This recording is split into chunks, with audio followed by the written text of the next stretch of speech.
প্রিয় দর্শক, আসসালামু আলাইকুম। আশা করি সবাই ভালো আছেন।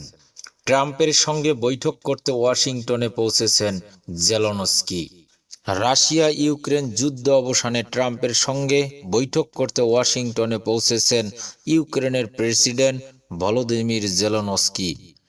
আজ সোমবার বিকেলে ট্রাম্প ও ইউরোপের ২৭টি জোট ইউরোপীয় ইউনিয়ন ইইউ এবং ইউরোপের প্রথম সারির শক্তিধর রাষ্ট্রগুলোর সরকার প্রধানের সঙ্গে বৈঠক হওয়ার কথা রয়েছে তার।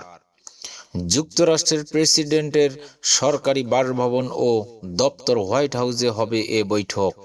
হোয়াইট হাউস সূত্রে জানা গেছে, আজ সোমবার স্থানীয় সময় বিকেল ৫টা ১৫ মিনিটে জেলেনস্কির সঙ্গে বৈঠক করবেন ট্রাম্প।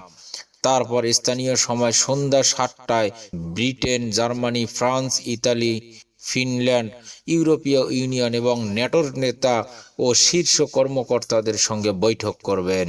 হোয়াইট হাউস সূত্রে জানা গেছে, ইউক্রেনের প্রতি সমর্থন ও সংহতি জানাতে হোয়াইট হাউসে আসছেন ইউরোপীয় ইউনিয়ন এবং ন্যাটোর শীর্ষ নেতারা।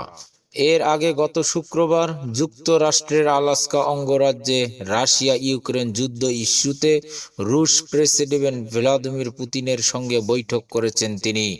সেই বৈঠকের ৩ দিনের মাথায় আজ সোমবার জেলেনস্কির ইউরোপের এবং ন্যাটোর নেতাদের সঙ্গে বৈঠক করবেন ট্রাম্প।